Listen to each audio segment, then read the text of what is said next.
नमस्कार बंधुरा आपनादेर सबाइके सीमा रान्नाघरे स्वागत। आज आमी बानाबो पालंग परोटा। पालंग परोटा बानाबार जोन्नो देखुन एखाने आमी खूब सुंदर सुंदर कतगुलो पालंग शाक निये नियेछि। पालंग शाकगुलोर किन्तु डाँटिगुलो आमी नेइनि, डाँटागुलोके बाद दिये शुधुमात्र पातार अंशटाई आमी नियेछि। आर एई पातागुलोके खूब सुंदर करे बेचे भालो करे धुये नियेछि।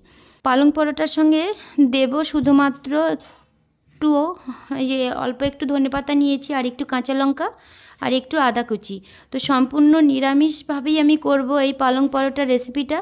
तो आमार संगे थाकुन, आमार भिडियोटा सम्पूर्ण देखुन, तबे बुझते पारबेन किभाबे आमी एई रेसिपिटा रान्ना करछि। तो देखुन आमी एकटा पात्रे गरम जल नियेछि और जलटाके किन्तु खूब भालो करे आमी गरम करेछि। एई जलेर मध्य आमी दिये देब एई जे पालंग शाकगुलोके।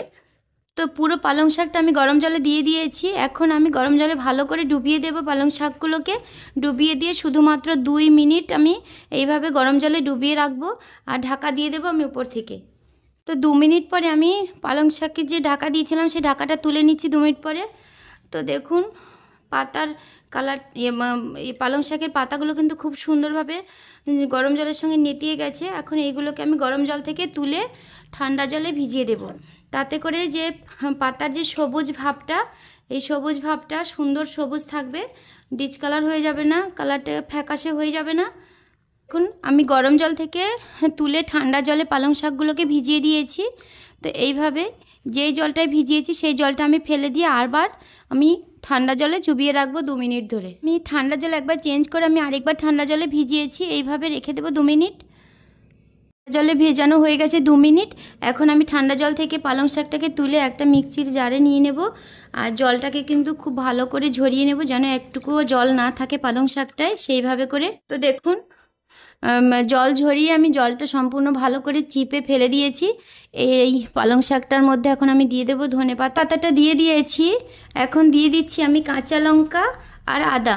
তো কাঁচা লঙ্কাটাকেও কুচি করে রেখেছি, আদাটাকেও কুচি করে রেখেছি। আমি পালং শাকের সঙ্গে দিয়ে ভালো করে একটা পেস্ট বানিয়ে নেব। তার মধ্যে দিয়ে দেব আমি সামান্য নুন। তো সামান্য বললে ভুল হবে, স্বাদ মতো যতটা পরিমাণে নুন লাগবে পরোটাতে আমি পুরো নুনটা আমি এই পেস্টের সঙ্গেই দিয়ে দিচ্ছি।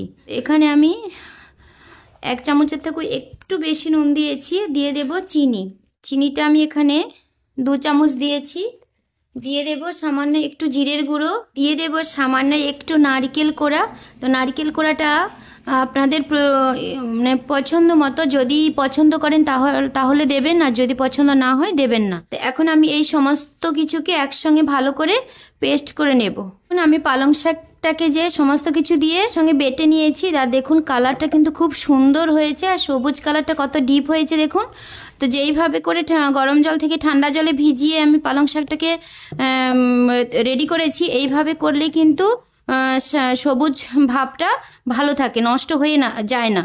তো পরোটা বানাবার জন্য যে ময়দার ডোটা করতে হবে তার জন্য দেখুন একটা পাত্র নিয়ে নিয়েছি আমি বড়, আর এখানে নিয়ে নিয়েছি 1 বাটি আটা। আর যতটা আটা নিয়েছি আমি তার থেকেও তার অর্ধেক পরিমাণ দেব ময়দা। তো দেখুন 1 বাটি আটার সঙ্গে আমি 1 বাটি ময়দা দিয়েছি। আমি দিয়ে দিচ্ছি সাদা তেল ময়দাটার সঙ্গে। তো এখানে আমি 2 চামচ পরিমাণ সাদা তেল দিয়েছি। তেলটাকে আমি আটা আর ময়দার সঙ্গে ভালো করে শুকনোভাবে এইভাবে মিশিয়ে নেব। মেশানো হয়ে গেছে। এখন আমি ওই যে পালং শাকের যে একটা ব্যাটার বানিয়েছিলাম সেটা দিয়ে দেব। দিয়ে এইটা দিয়েই আমি ময়দার ডোটাকে মাখবো। প্রয়োজনে জল দেব, যদি প্রয়োজন না হয় তাহলে আর কোনো জল দেব না। দেখুন শুধুমাত্র পালং শাকের ব্যাটারটা দিয়ে কিন্তু ময়দার ডোটা মাখানো হয়ে যেত। তো যেহেতু আমি আরও একটু সামান্য নরম করব ময়দার ডোটাকে, সেই জন্য অল্প সামান্য একটু জল দেব। দেখুন এই যে মিক্সির বাটিটাকে ধুয়ে আমি কতটুকু জল নিয়েছি, এতটা জল আমি দেব না, যতটুকু প্রয়োজন আমি ততটুকু জল দেব। দেখুন এখানে প্রায় 1 চামচ পরিমাণ জল নিয়েছি। এই জলটা দিয়ে আমি ময়দাটাকে মাখছি। এইভাবে 5-10 মিনিট সময় নিয়ে ময়দার ডোটাকে ভালো করে মেখে নিতে হবে।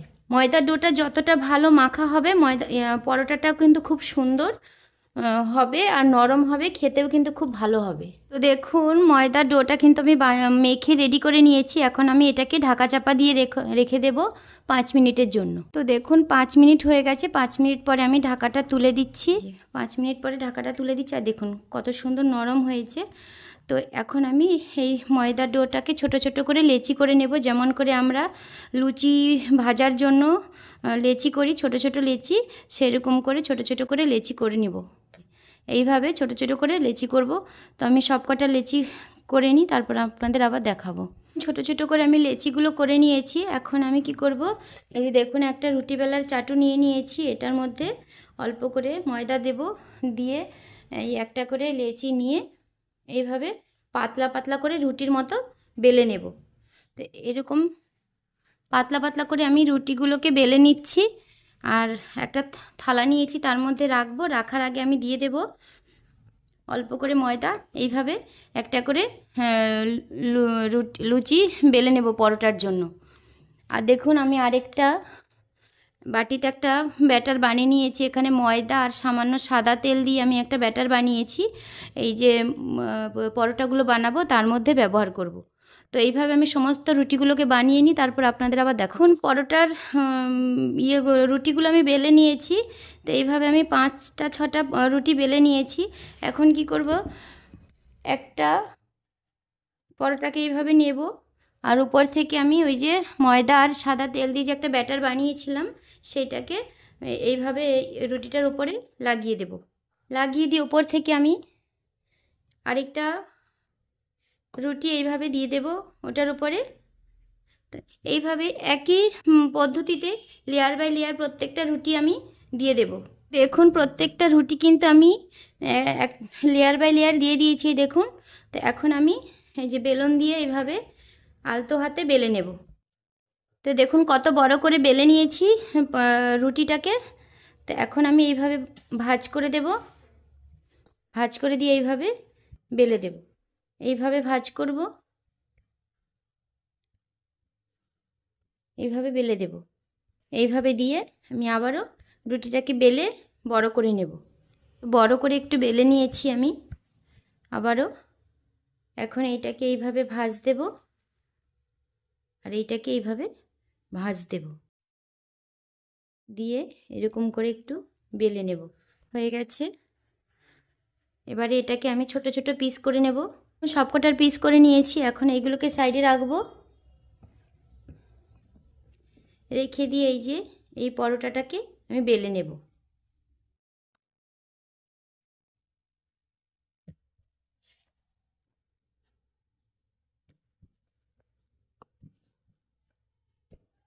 পাতলা পাতলা করে বেলে নেব।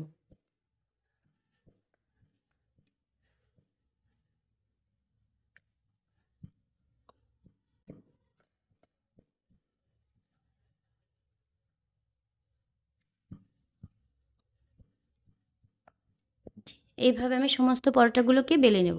দেখুন পরোটাগুলো কিন্তু আমি সমস্ত বেলে নিয়েছি। চলুন এখন পরোটাগুলোকে ভেজে ফেলি। দেখুন পরোটা ভাজার জন্য আমি এই উনুনে একটা তাওয়া বসিয়ে দিয়েছি। তাওয়াটা কিন্তু গরম হয়ে গেছে। এখন আমি অল্প করে তেল ব্রাশ করে দেব তাওয়াতে।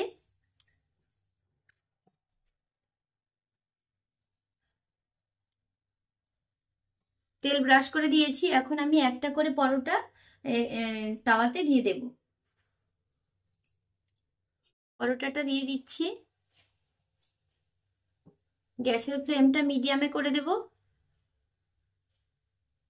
পরোটার একটা সাইড হয়ে গেছে, ভালো হয়নি, তবু আমি এখন উল্টিয়ে দেব আরেকটা সাইড হওয়ার জন্য। প্রথমে পরোটাটা যখন ভাজবো তখন কিন্তু বেশি তেল দেওয়া যাবে না। যখন দুটো সাইড হালকা ভাজা হয়ে যাবে তারপরে তেল দিতে হবে, একটু বেশি করে তেল দিতে হবে। পরোটাটা কিন্তু ফুলতে শুরু করে দিয়েছে। এখন আমি দিয়ে দেব তেল।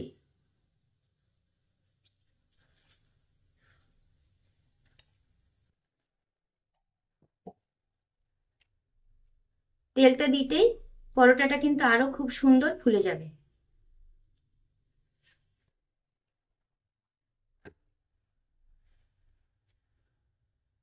এখন পরোটাটা কিন্তু ভাজা হয়ে গেছে। এখন আমি এটাকে নামিয়ে দেব।